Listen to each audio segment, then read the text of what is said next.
Hello, नमस्कार. आपल्या चॅनलमध्ये तुमचं स्वागत आहे.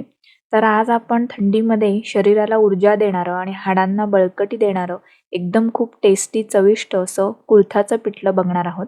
बेसनचं पिठलं आपण नेहमीच करतो, पण कुळीथ हे खूप आरोग्यदायी आहेत आणि पिठलं त्याचं खूप टेस्टी लागतं. अगदी भाकरीसोबत खा किंवा पोळी भाकरी असो किंवा अगदी भातासोबत, गरम-गरम भातासोबत गरमागरम पिठलं, आहा!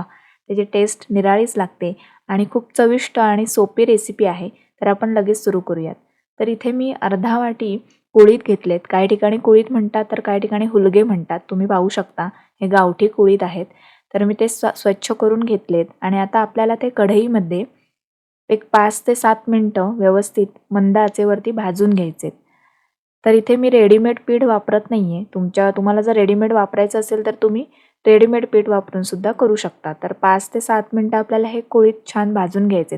या पद्धतीने केलेलं पिठलं खूप खमंग आणि टेस्टी लागतं. तुम्ही नक्की ही पद्धत ट्राय करा.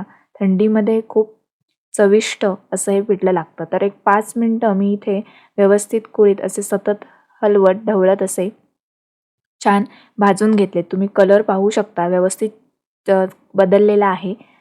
तर 5 मिनिटानंतर गॅस बंद करून मी एका ताटामध्ये काढून घेते. तर मी हे ताटामध्ये काढून घेतलेले आहेत आणि आपल्याला व्यवस्थित पूर्णपणे असे थंड करून घ्यायचे आहेत. तर तुम्ही पाहू शकता मी व्यवस्थित थंड करून घेतले आणि आता हे आपल्याला मिक्सरमध्ये ऑन ऑफ करत छान असे वाटून घ्यायचे. मी थोडंसं जाडसर वाटलेलं आहे म्हणजे त्याचं रवाळ टेक्स्चर आपल्याला छान लागेल.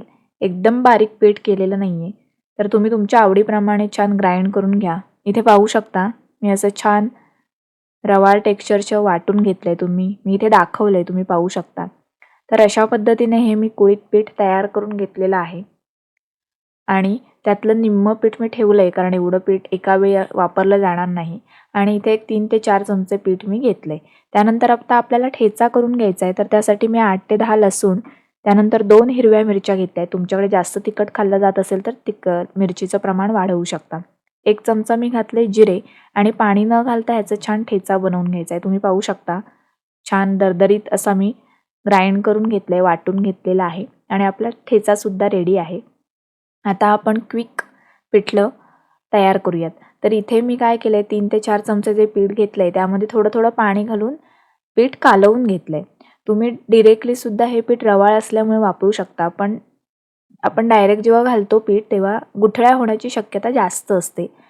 तसं सुद्धा आपण गुठळ्या रवीने किंवा झाऱ्याने मोडू शकतो. पण ही सोपी पद्धत आहे. नव्यानेच तुम्ही करत असाल किंवा फार झंझट गुठळ्या न होता तुम्हाला करायचं असेल तर हे पीठ पाण्यामध्ये असं व्यवस्थित कालवून घ्यायचं. तुम्ही पाहू शकता.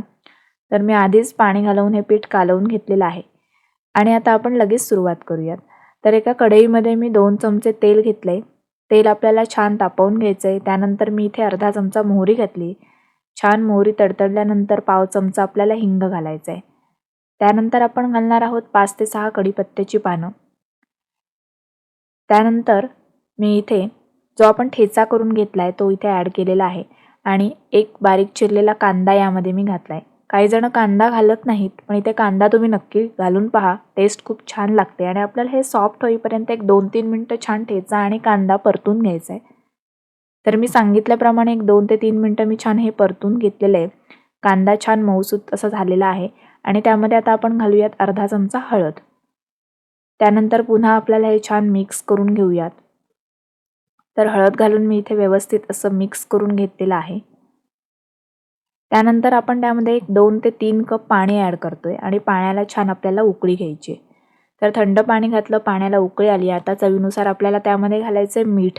तर मी मीठ चवीप्रमाणे इथे ॲड केलेलं आहे. पुन्हा एकदा आपल्याला हे छान ढवळून घ्यायचं आहे. पाण्याला छान उकळी आलेली आहे आणि या स्टेजला तुम्ही जर नुसतं पीठ म्हणजे पाण्यात न कालवता पीठ वापरत असाल तर थोडं-थोडं तुम्ही पीठ घालू शकता आणि सतत ढवळत तुम्हाला ते घालायचं आहे. तर इथे मी पाण्यात पीठ कालवून घेतलेलंच आहे. तर ते मी त्यामध्ये इथे ॲड केलं आहे. तर अशा पद्धतीने आपण हे ॲड करणार आहोत आणि छान ढवळून घ्यायचं आहे. तुम्ही पाहू शकता पाण्यात कालवल्यामुळे आपल्याला इथे गुठळ्या वगैरे झालेल्या नाही आहेत. तर हे छान आपण ढवळून मिक्स करून घेणार आहोत. त्यानंतर मी इथे 1 आमसूल कोकम घालते. कोकम अवश्य घाला, पिठल्यामध्ये कोकम पाहिजेच.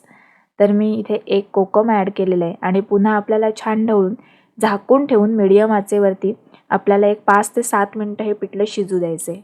तर मी एक 5 ते 7 मिनिटं शिजवून घेतले. तुम्ही पाहू शकता छान आटलंय. घट्ट गरगरीत असं आपलं पिठलं तयार झालेलं आहे. 7 ते 8 मिनिटांमध्ये अगदी व्यवस्थित शिजतं. त्यानंतर छान ताजी बारीक चिरलेली कोथिंबीर आपण ॲड करतोय. छान कसं पिठलं आपलं रेडी आहे.